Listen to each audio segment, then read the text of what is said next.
How do you clean a hot tub filter?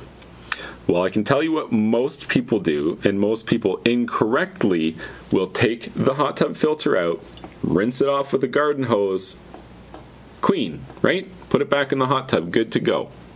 The only problem with that is when a hot tub filter is dirty, it's not really dirty because of the hair and the skin and all the other gross stuff stuck to the surface. A hot tub filter is essentially paper. And hot tubs have a lot of oil, grease, sweat, makeup, suntan lotions. All of these oils will saturate the paper that the cartridge is made from. And that's what you need to worry about cleaning when it comes time to clean your hot tub filter. So the way that you actually clean a hot tub filter is to remove it from the hot tub, but then soak it into a hot tub filter cleaner.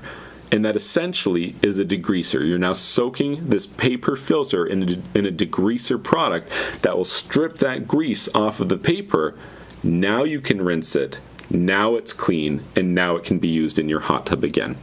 If you found this information helpful, please be sure to like this video and subscribe to my YouTube channel. And you can check out my website, swimmingpoolsteve.com.